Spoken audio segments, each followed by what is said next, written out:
All right. Okay. What's going on, guys? It's Tao again. This is going to be part 2 of how I became a Christian and how I got saved. If you haven't seen part 1 yet, it will be in the link in the description.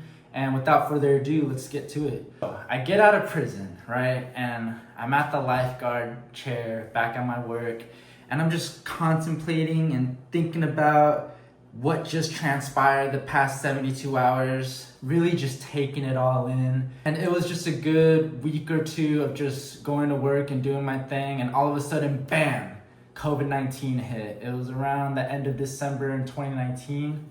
I spent a lot of this time at home because I got furloughed from my job. So not only was I stuck at home, but I was stuck at home with the person that I didn't really want to see very often, which is my father at the time. So I'm at home and the days go by and I'm pretty much avoiding him, and I didn't really want to see his face. I had a very large resentment towards him, and it was something that I never really got over growing up until the revelation happened. And it was around this period where I really just found God. But one day, it was just me and my father at home. We lived in a big house, but for some reason, a lot of people that lived at the house, they just kept going in and out. Some were on vacation, some were just not very active in the house.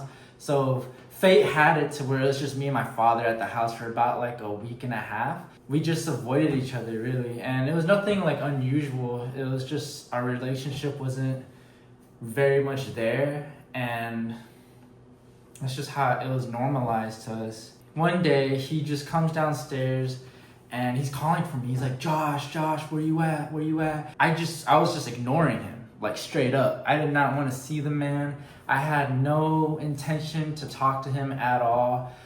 And I was pretty much just hiding from him. I was hiding in like the living room, you know? He was just walking around the kitchen, and eventually I got out and I was like, oh, did you need something? And he was like, no, I've been calling you all this time. I've been saying your name like 5 times and you're not listening to me. You're not answering. I was like, I didn't hear you. Like, I didn't hear your voice. And he was like, you're lying. And I really was at the time. I just tried to explain myself and he said, F you. He always used his words very aggressively. Like I said in the previous video, he wasn't physically abusive, but he was definitely verbally abusive, very aggressive with his words. So he would say F you to me, no hesitation. And I was just like, what? So I said F you back to him, and we just kind of got in this like altercation. He went back upstairs and he slammed his door. He slammed the door and I kicked it open. I kicked it open like really hard, and he was like, quit it. And then he came back and slammed it again. And then I didn't realize he was standing behind the door at this moment. So I like kicked it really hard and the door slammed against him and he just fell to the ground. He was calling out for the police, and it kind of just made me realize that as a parent, he didn't really know how to handle this situation. As his son, I didn't really know how to go about this situation either. I just kind of went with my emotions, which was a lot of anger, and he went with a lot of anger as well. When they collide, it just was a recipe for disaster. And then my uncle came in the room because he just heard something was up, and I kind of just freaked out. Like, I saw him on the ground, all helpless, and the anger and the force that I pushed on this door to make him fall to the ground, like my own father, it turned my stomach the wrong way. It made me just look at him differently. And this was the beginning of my revelation. So I went back to my room, kind of hiding, because that's what I was good at. And he was trying to look for me again. He was knocking on the door, and I didn't want to answer. I could tell he just wanted to talk about it, you know? He just wanted to talk. And I was just on the balcony, and I was just like praying with all my emotion. I put all my heart into this prayer, and I was like, Lord, please help me get through this hardship that I'm dealing with. And at that moment, I just felt a presence. I felt God or a spirit just surrounding me. I felt eyes on me again. And it was more than one, which was the weird thing. I felt a presence looking at me. I felt just multiple spirits just looking at me. And it's not that they were like necessarily proud that I was praying. They were just kind of pointing out that I was praying. They were like, oh, look at that. And it felt that way. And I know it's very specific and that's very like odd, but that's how I felt. It didn't feel like I was accomplishing like praying hard, you know?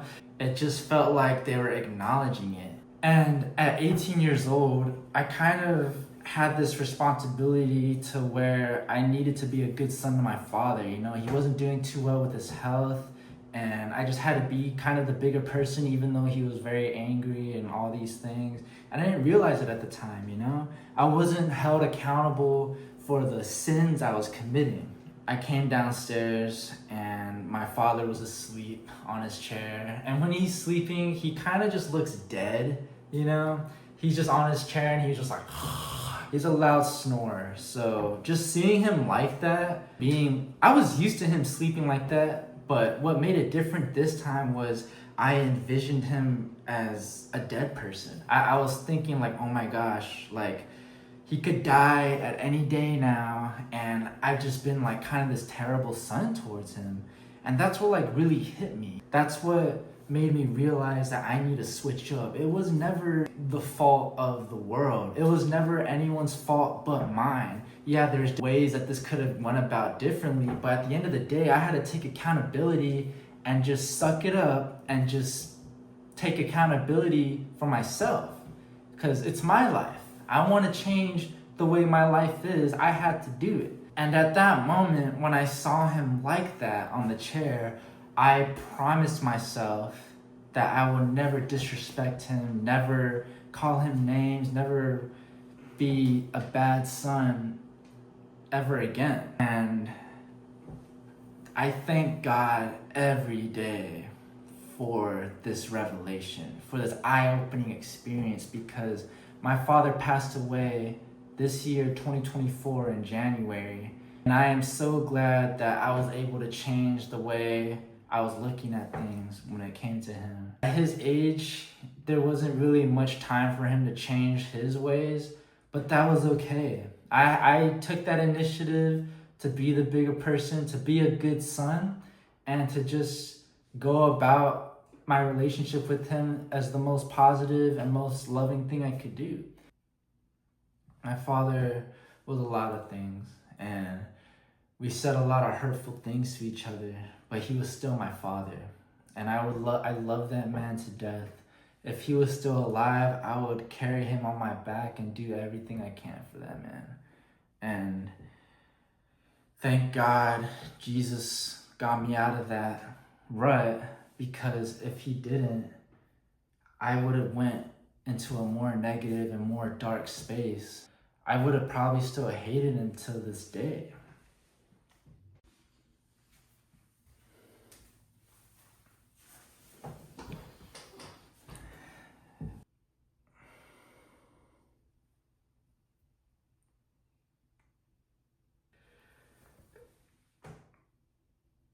He may have been hard on me, and he may have had his way of doing things, but I know that man loved me. I know my father loved me. And I would go as far as saying he probably loved me more than anything. Don't waste time. Just don't waste time. If you have conflict, if you have any tension between loved ones, don't waste time. Time is something you can't get back. I wish that time I wasted being angry at my father, being angry at my parents in general, that we just took that time to just spend each and every waking moment together as much as we can. And I know that there are a lot of parents who aren't the best parents, you know? And that's okay. God has more favor towards people who respect and love their parents, especially when those parents don't necessarily deserve it. God's not dumb. He knows. He knows the circumstance. He knows the situation. And he is very intricate with each and every individual because everyone has a different story.